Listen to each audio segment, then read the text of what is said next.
प्यारे साथियों नमस्कार, कैसे हो आप सभी। मेरा नाम विनोद कुमार शाक्य है। स्वागत है आपका अपने यूट्यूब चैनल विनोद कुमार शाक्य के चैनल पर। आप सभी प्यारे दोस्तों का स्वागत है। दोस्तों, आज की इस वीडियो के अंदर हम जानेंगे कि जो श्रेणियाँ होती हैं वो कितने प्रकार की होती हैं। तो इसमें सबसे पहले तो आपको जो भी डिटेल है कि ये किस प्रकार की क्लासेस में क्या क्या पढ़ाया जाएगा, तो वो आप थंबनेल में देखकर आपको यहाँ से अंदाज़ा हो जाएगा, पता लग जाएगा कि आज की इस क्लास के अंदर मैं क्या आपको पढ़ाने जा रहा हूँ। तो हमारा जो टॉपिक है वो है श्रेणियाँ। तो हम यहाँ पे बात करते हैं कौन से टॉपिक के बारे में, श्रेणियों के बारे में। तो श्रेणियाँ,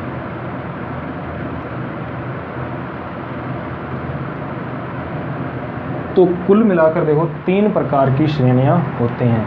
तो नंबर 1 पर आपकी आती है यहाँ पे कौन सी, व्यक्तिगत श्रेणी, नंबर 1।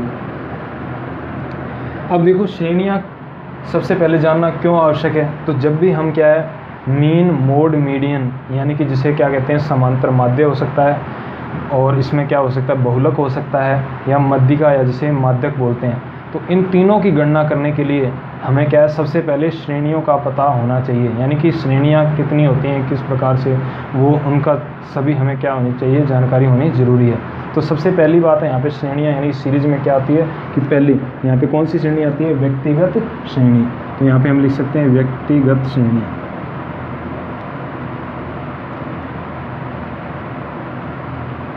तो व्यक्तिगत श्रेणी, तो व्यक्तिगत श्रेणी की पहचान क्या होती है। तो सबसे पहले इसमें हमें क्या पता होना चाहिए कि जो श्रेणियाँ होती हैं वो कुल मिलाकर 3 प्रकार की होती हैं, और तीनों प्रकार में क्या क्या उनमें अंतर होता है, किस प्रकार से उनकी पहचान की जाती है, ये हमें पता होना बहुत ज़रूरी है। सबसे पहली बात है यहाँ पे कौन सी, एक तो व्यक्तिगत श्रेणी यानी कि इंडिविजुअल सीरीज। तो व्यक्तिगत श्रेणी क्या होती है, तो इसकी पहचान, इस श्रेणी में केवल माप यानी ओनली साइज़ दिया होता है। इसमें क्या दिया होता है, ओनली साइज, यानी कि केवल माप, यानी इस श्रेणी में, कौन सी, व्यक्तिगत श्रेणी में केवल आपको क्या दिया होता है, माप दिया होता है, यानी जिसको हम क्या बोलते हैं, साइज भी बोलते हैं। माप यानी क्या बोलते हैं इसको, साइज, या जिसको हम क्या बोल सकते हैं, चर भी बोल देते हैं। क्या बोल देते हैं, चर। तो इसमें केवल माप दिया हुआ यानी साइज दिया हुआ, या क्या दिया हुआ है आपको, चर, जिसको हम क्या बोलते हैं, जैसे एक्स बोलते हैं, यानी कि जो माप दिया हुआ या साइज दिया हुआ या क्या दिए होंगे, चर दिए होंगे, इसको हम क्या बोलेंगे, एक्स। अब ये x जो है, यानी कि ये किस प्रकार से दिया हुआ है, ये एक एक संख्या के रूप में दिया हुआ है। जैसे मान लो उदाहरण के लिए 1 हो गया, 5 हो गया, 3 हो गया, 2 हो गया, 8 हो गया, 6 हो गया, 9 हो गया, 11 हो गया। ये सारे क्या है, एक देखो सिंगल संख्या दे रखी हैं, यानी एक एक संख्या दे रखी है। तो व्यक्तिगत श्रेणी की पहचान क्या होती है, तो इसमें केवल क्या दिया होता है, माप यानी साइज यानी चर दिया होता है। यानी कि जैसे देखो अब x आपको दे रखा है, जैसे 1, 5, 3, 2, ये इस प्रकार से क्या दे रखे हैं आपको। अब जैसे अगर मान लो यहाँ पे क्या दे रखा हो, 2 चीज़ें दे रखी हों, जैसे मैं एक उदाहरण लिख दूँ। कई बार क्या है कि बच्चे हम मेरे से पूछते हैं कि सर जो x होता है ये हमें कैसे पता लगेगा कि x क्या चीज़ होती है। तो मैं एक चीज़ आपको बता दूँ कि जिस भी चीज़ की हमारी ज़िंदगी के अंदर क्या होती है, इम्पोर्टेंस होता है, यानी कि ज़रूरी होती है जो चीज़, उसे हम क्या बोलते हैं, x बोलते हैं। जैसे एक उदाहरण मैं यहाँ पर लिख दूँ, जैसे उदाहरण, मान लो एक विद्यार्थी है, एक क्या है, विद्यार्थी। अब विद्यार्थी है तो उसके एक तो देखो यहाँ पे दे रखे हैं क्या, प्राप्तांक। विद्यार्थी क्या है, उसके एक तरफ दे रखे हैं प्राप्तांक, एक तरफ उसका क्या दिया हुआ, रोल नंबर। अब प्राप्तांक जैसे गणित विषय में दे रखे हैं, मान लो गणित विषय में कितने दे दिए प्राप्तांक, मान लो इसमें दे दिए आपको, यहाँ पे लिख देते हैं 70, यानी कि गणित विषय में कितने दे दिए प्राप्तांक, 70 दे दिए। अब यहाँ पे ज़रूरी है क्या कि रोल नंबर जो है वो कितना होना चाहिए, 70 होना चाहिए, तो ही क्या है 70 नंबर आएंगे। या हम कहते हैं कि रोल नंबर अगर किसी का जैसे 100 है तो क्या उसके गणित में मार्क्स भी कितने आएंगे, 100 होंगे। तो ये कोई ज़रूरी नहीं है, यानी कि इन दोनों में अगर देखा जाए तो रोल नंबर की कोई क्या है यहाँ पे इंपॉर्टेंस नहीं है, यानी वैल्यू नहीं है। अब ये 2 चीज़ें दे रखी हो, तो इसमें से अगर हमें x पता करना हो तो x कैसे पता लगेगा, यानी जो चीज़ हमारी ज़िंदगी के अंदर जरूरी है। अब विद्यार्थी की ज़िंदगी में क्या है, प्राप्तांक जरूरी है, रोल नंबर का उसके जीवन में कोई महत्व नहीं है। यानी अगर 100 रोल नंबर होगा उसका तो क्या 100 नंबर आएंगे, ऐसा कोई जरूरी नहीं है। या उसके 50 रोल नंबर तो क्या 50 नंबर आएंगे, 1 रोल नंबर है तो क्या 1 नंबर आएगा, ऐसा कोई ज़रूरी नहीं है। यानी कि उसकी ज़िंदगी में क्या जरूरी है, प्राप्तांक। तो इसलिए यहाँ पर जो x माना जाएगा वो किसे माना जाएगा, प्राप्तांक को x माना जाएगा। तो ये होती है व्यक्तिगत श्रेणी की पहचान, यानी इसमें केवल माप दिया होता है, साइज यानी चर दिया हुआ होता है, जो आपको क्या है सिंगल संख्याओं में दिए होते हैं। जैसे x दे रखा है किस प्रकार से, इस प्रकार से। अब मैंने एक उदाहरण आपको दे दिया कि जिस चीज़ का ज़िंदगी में, यानी कि जिस भी चीज़ की हमारी ज़िंदगी के अंदर क्या होती है, इंपॉर्टेंस होती है, जो चीज़ हमारी ज़िंदगी के अंदर क्या होती है, ज़रूरी होती है, उसे हम क्या कहते हैं, एक्स कहते हैं। यानी रोल नंबर का विद्यार्थी के जीवन में कोई महत्व नहीं है।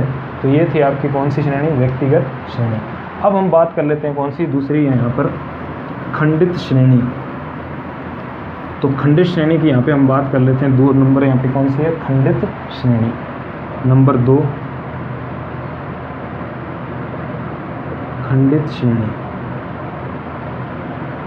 अब यहाँ पे बात आती है कि खंडित श्रेणी किसे कहते हैं, यानी खंडित श्रेणी जिसे हम क्या बोलते हैं, डिस्क्रीट सीरीज।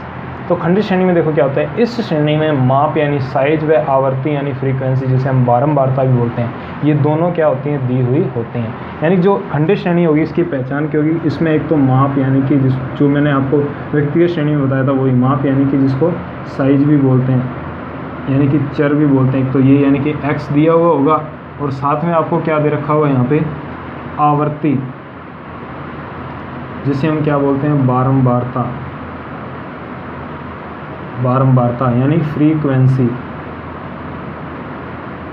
यानी क्या दिया हुआ, फ्रीक्वेंसी जिसे हम क्या बोल देते हैं, एफ। तो इसमें देखो 2 चीज़ें दे दी, एक तो एक्स भी दे रखा है और दूसरा क्या दे रखा है, फ्रीक्वेंसी यानी कि बारंबारता भी दे रखी है। तो इस प्रकार की जो श्रेणी होती है उसे हम क्या कहते हैं, खंडित श्रेणी कहते हैं। यानी कि इसमें क्या दे रखा होता है, आपको माप, साइज, चर यानी एक्स भी दिया होता है, दूसरा साथ में क्या दिया होता है, आवर्ती यानी बारंबारता, फ्रीक्वेंसी। तो इसमें भी जो एक्स होगा वो किस प्रकार से दिया होगा, सिंगल संख्या, जैसे 1, 5, 3, 8, 6। इधर प्राप्तांक भी जैसे 4, 2, 8, 3, 9, इस प्रकार से आपको क्या दे रखे होंगे, ये मान दिए हुए होंगे। तो ये इसकी पहचान होती है कि माप यानी साइज या चर दिया होता है इसमें, वो किस प्रकार से सिंगल संख्या में, साथ ही इसमें क्या दे रखी होती है, आवर्ती यानी बारंबारता भी दी हुई होती है, जैसे इसमें ये सिंगल संख्या इसमें भी दे रखी है। तो यहाँ तक आपको समझ में आ गया कि खंडित श्रेणी की पहचान क्या होती है, ये मैंने आपको बता दिया। तो 2 श्रेणियाँ होगी अपनी, कौन कौन सी, एक तो व्यक्तिगत श्रेणी होगी और दूसरी होगी आपकी खंडित श्रेणी। अब बात करते हैं हम यहाँ पे कौन सी, तीसरी श्रेणी की। तो तीसरी श्रेणी क्या होती है यहाँ पे, तो तीसरी श्रेणी होती है हमारी यहाँ पर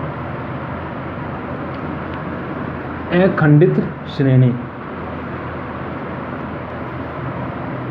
ये तो थी खंडित श्रेणी और तीसरी होती है हमारी यहाँ पे अखंडित श्रेणी। नंबर 3 अखंडित श्रेणी यानी कि लगातार चलने वाली श्रेणी, जिसे क्या बोलते हैं, कंटिन्यू सीरीज भी बोलते हैं। तो अखंडित श्रेणी। तो अब यहाँ पर बात आती है कि अखंडित श्रेणी किसे कहते हैं। सबसे पहले इसकी हमें पहचान पता होनी चाहिए, यानी कि अखंडित श्रेणी की क्या पहचान होती है। तो अखंडित श्रेणी के अंतर्गत देखो यहाँ पर आपको इसमें भी क्या दिया हुआ, साइज यानी कि माप, चर दिया हुआ होगा और साथ में क्या दे रखी होगी, आवर्ती यानी कि जिसको क्या बोलते हैं हम, बारंबारता, यानी कि f आपको दिया हुआ होगा। यानी कि यहाँ पे साइज, माप यानी कि x दिया हुआ होगा और यहाँ पे क्या दिया हुआ आपको, f दिया हुआ। लेकिन जो x है, जो हमने व्यक्तिगत श्रेणी में और खंडित श्रेणी में पढ़ा था कि ये जो x होगा वो सिंगल संख्याओं के रूप में होगा, लेकिन यहाँ क्या होगा, जो x होगा वो क्या होगा आपको यहाँ पे ग्रुप में यानी कि वर्गांतरों में। यानी इसकी पहचान क्या होगी कि जो x होगा वो यानी कि वो आपको वर्गांतरों में दिया हुआ होगा। अब जैसे वर्गांतर कैसे, जैसे वर्गांतर हो गया 0 से 10, 10 से 20, 20 से 30, 30 से 40। तो ये क्या हो गया, आपके वर्गांतर दिए हुए होंगे। तो इस प्रकार से आपको जो मान दिया होगा वो क्या दिया होगा, वर्गांतरों में दिया हुआ होगा। अब जैसे जैसे आपको क्वेश्चन आगे करेंगे तो उसमें किस प्रकार से इनका मान कैसे कैसे निकालना है वो आपको आगे कक्षा में समझा दिया जाएगा। और इसमें आवर्ती जो होती है वो आवर्ती वैसे ही दे रखी है, जैसे 1 हो गया, यहाँ 5 हो गया, 7 हो गया, 9 हो गया, 8 हो गया, 6 हो गया। तो ये क्या है, आपको बारंबारता दे रखी होगी। लेकिन यहाँ पे वर्गांतरों में क्या दिया होगा आपको, यहाँ पर ये सारा मान दिया होगा, जैसे 0 से 10, 10 से 20, 20 से 30, 30 से 40। ये होती है आपकी कौन सी श्रेणी, यहाँ पे अखंडित श्रेणी, यानी कि जो लगातार चलने वाली श्रेणी होती है, कंटिन्यूस सीरीज। तो अब मेरे को ये उम्मीद है कि आपको ये वीडियो क्या है, बहुत ही पसंद आई होगी, आपने अच्छे से इन तीनों चीज़ों को समझा होगा। तो अगर ये वीडियो आपको समझ में आई है, यानी कि अच्छी लगी है, तो इस वीडियो को लाइक करें, चैनल को सब्सक्राइब कर लें और बेल आइकन को ज़रूर प्रेस कर लें, जिससे आपको आगे आने वाले वीडियोज़ की नोटिफिकेशन समय समय पर मिलते रहें और आप और मैं हम सभी मिलकर क्या करते रहें, आगे सीखते रहें। तो इस वीडियो के अंदर जुड़ा रहने के लिए आप सभी प्यारे दोस्तों का, विद्यार्थियों का बहुत बहुत धन्यवाद।